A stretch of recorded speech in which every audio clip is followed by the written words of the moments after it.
Começa agora Descobrindo a Revista Espírita. Os fatos, os fenômenos, as análises que auxiliaram Allan Kardec a consolidar os alicerces do Espiritismo. Descobrindo a Revista Espírita. Pesquisa e apresentação, Luiz Armando de Freitas Ferreira.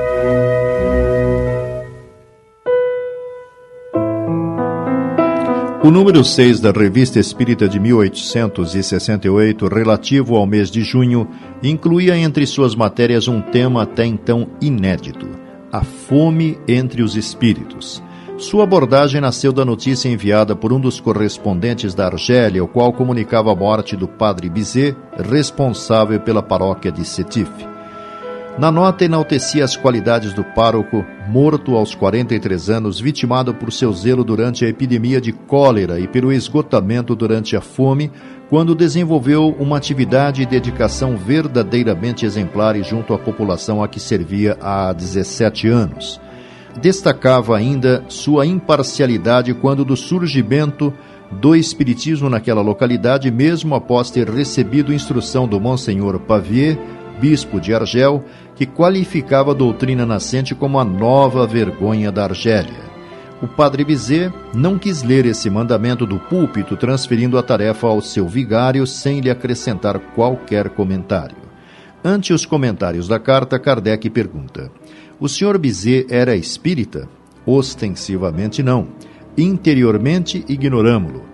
Se não era, pelo menos tinha o bom espírito de não lançar o anátema a uma crença que conduz a Deus os incrédulos e os indiferentes.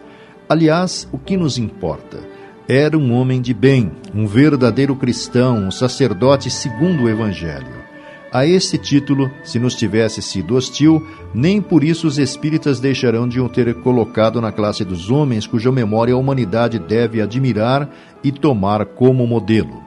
A Sociedade de Paris quis dar-lhe um testemunho da sua respeitosa simpatia, chamando-o ao seu seio, onde ele deu uma comunicação na reunião de 14 de maio, um mês, portanto, após sua desencarnação.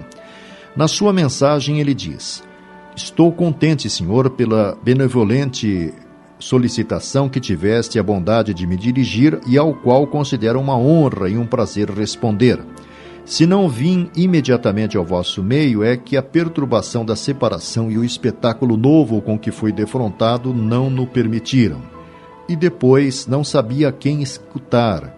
Encontrei muitos amigos, cujo acolhimento simpático me ajudou poderosamente a me reconhecer, mas também tive sob os olhos o atroz espetáculo da fome entre os espíritos.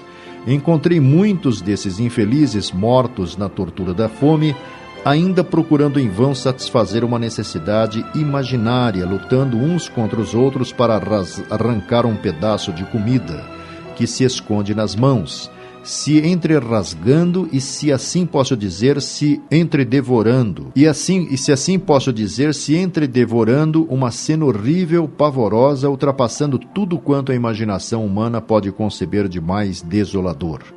Inúmeros desses infelizes me reconheceram e seu primeiro grito foi: pão! Era em vão que eu tentava lhes fazer compreender a situação.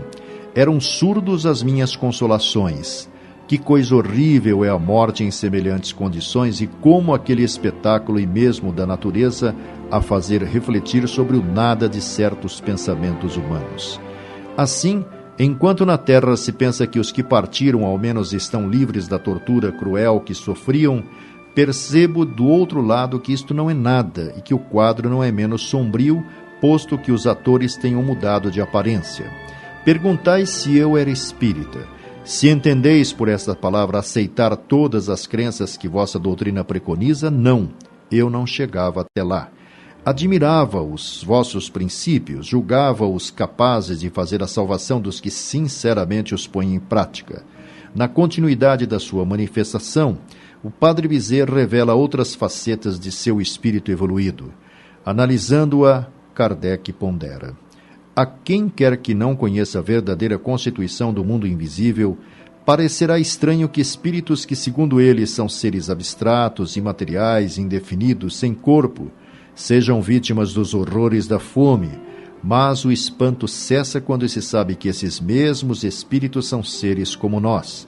Tem um corpo fluídico, é verdade, mas que não deixa de ser matéria, que deixando seu invólucro carnal, certos espíritos continuam a vida terrena com as mesmas vicissitudes durante um tempo mais ou menos longo.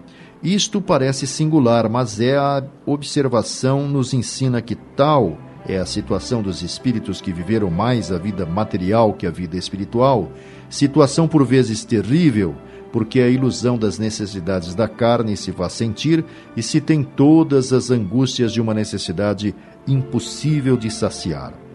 Muito outra é a posição dos que, nesta vida, se desmaterializaram pela elevação dos seus pensamentos e sua identificação com a vida futura.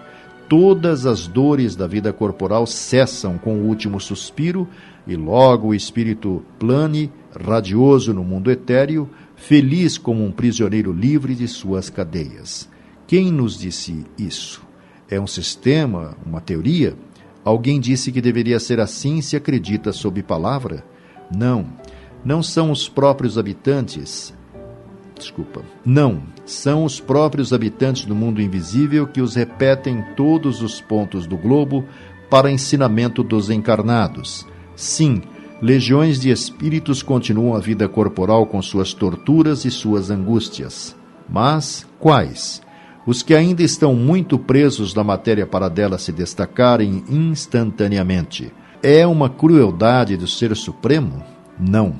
É uma lei da natureza inerente ao estado de inferioridade dos espíritos e necessária ao adiantamento. É um prolongamento misto da vida terrestre durante alguns dias, meses ou anos, conforme o estado moral dos indivíduos. Seriam bem-vindos para taxar de barbárie essa legislação aqueles que preconizam o dogma das penas eternas, irremissíveis, e as chamas do inferno como um efeito da soberana justiça? As evocações nos mostram uma porção de espíritos que ainda se julgam deste mundo, suicidas, supliciados que não suspeitam que estão mortos e sofrem o seu gênero de morte. Outros que assistem ao próprio enterro, como ao de um estranho, avarentos que guardam seus tesouros, soberanos que julgam mandar ainda e ficam furiosos por não serem obedecidos. Depois de grandes naufrágios, náufragos que lutam contra o furor das ondas. Depois de uma batalha, soldados que se batem. E ao lado disto, espíritos radiosos que nada mais têm de terrestres e são para os encarnados o que a borboleta é para a lagarta. Pode-se perguntar para que servem as evocações, quando nos dão a conhecer até nos mínimos detalhes esse mundo que nos espera a todos ao sairmos deste? É a humanidade encarnada que conversa com a humanidade desencarnada, o prisioneiro que fala com o homem livre. O quadro apresentado pelo padre Brizet nada tem, pois, de estranho. Vem, ao contrário, confirmar por mais um exemplo o que se sabia. E o que afasta toda a ideia de repercussão de pensamentos é que o fez espontaneamente sem que ninguém pensasse em chamar sua atenção sobre aquele ponto. Por que, então, teria vindo dizer sem que se lhe perguntasse se aquilo não fosse verdade? Sem dúvida, a isto foi levado para a nossa instrução. Aliás, toda a comunicação tem um cunho de seriedade, de sinceridade e de modéstia, que é bem o seu caráter e que não é próprio dos espíritos mistificadores.